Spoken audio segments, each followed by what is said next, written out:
ചോദ്യപേപ്പർ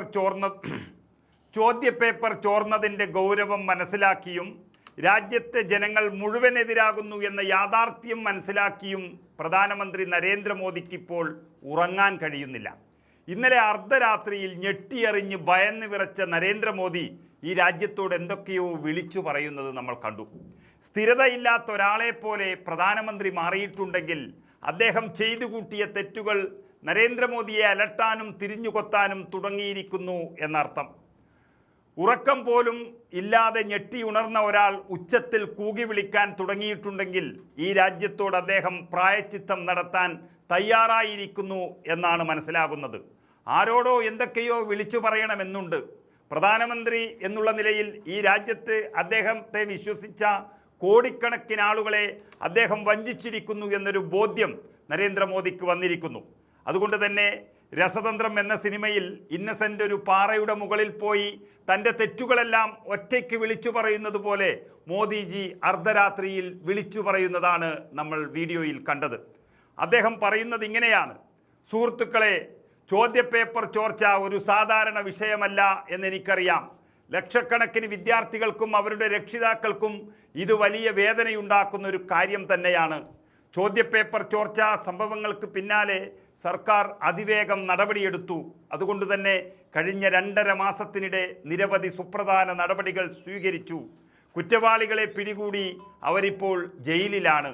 ഇങ്ങനെയൊക്കെ പറഞ്ഞ് ചെയ്തു കൂട്ടിയ തെറ്റുകളെക്കുറിച്ച് പറഞ്ഞ് കരയുകയാണ് യഥാർത്ഥത്തിൽ പ്രധാനമന്ത്രി നരേന്ദ്രമോദി. അദ്ദേഹം എത്തി നിൽക്കുന്ന ഒരവസ്ഥ നോക്കണം. ലക്ഷക്കണക്കിന് വിദ്യാർത്ഥികൾ, അതും പാവപ്പെട്ട വിദ്യാർത്ഥികളെല്ലാം ത്യജിച്ച് പഠിച്ച് പരീക്ഷ എഴുതിയപ്പോൾ BJPയുടെ ഉന്നതരുടെ താൽപ്പര്യപ്രകാരം കുറച്ച് പണക്കാർക്ക് വേണ്ടി പരീക്ഷാ പേപ്പർ തന്നെ ചോർത്തി നൽകി എന്ന യാഥാർത്ഥ്യം അത് തിരിച്ചറിഞ്ഞതിൻ്റെ വഞ്ചനയുടെ ലാഞ്ചനയാണ് മോദിയുടെ അർദ്ധരാത്രിയിൽ ഈ രാജ്യത്തിന് മുന്നിലുള്ള കരച്ചിൽ എന്നുറപ്പിക്കാം. രാജ്യത്തിൻ്റെ കണക്ക് പ്രകാരം 13 കുട്ടികളാണ് ഇതിൻ്റെ പേരിൽ ജീവനൊടുക്കിയത്. പിന്നെയും കുറേ പേരുകൾ പറഞ്ഞു കേൾക്കുന്നു. ആ കുട്ടികളുടെ ആത്മാവ് ഇപ്പോൾ നരേന്ദ്രമോദിക്ക് ചുറ്റും തിരിയാൻ തുടങ്ങിയിട്ടുണ്ട്. കാരണം അവർ നരേന്ദ്രമോദിയെ വിശ്വസിച്ചാണ് ഇത് പരീക്ഷ എഴുതിയിരിക്കുന്നത്. അവർക്ക് തെറ്റിയിരിക്കുന്നു. കുട്ടികളുടെ മാതാപിതാക്കളാണെങ്കിൽ, ഉറ്റവരാണെങ്കിൽ, സുഹൃത്തുക്കളാണെങ്കിൽ ഇവരുടെയെല്ലാം ശാപം നരേന്ദ്രമോദി എന്ന പ്രധാനമന്ത്രിയെ വേട്ടയാടി തുടങ്ങിയിട്ടുണ്ട്. കാരണം അവരും നരേന്ദ്രമോദിയെ വിശ്വസിച്ചതാണ് തെറ്റ്. അതിൻ്റേതാണ് ഇപ്പോൾ ഉറക്കം പോലുമില്ലാതെ ആ നിലവിളി പ്രധാനമന്ത്രി തുടങ്ങിയത്. എല്ലാം തകർത്തു കളഞ്ഞിട്ട് ജനരോഷം ഇരമ്പുമ്പോൾ മുട്ടുമടക്കേണ്ടി വരുമെന്ന് ഉറപ്പായപ്പോൾ സമനില തെറ്റിയതുപോലെ നീറ്റ് പരീക്ഷാ ചോദ്യപേപ്പർ ചോർച്ചയിൽ കൂടുതൽ കർശനമായ നടപടികൾ ഉണ്ടാകുമെന്ന് വിളിച്ചു പറഞ്ഞുകൊണ്ടേയിരിക്കുന്നു.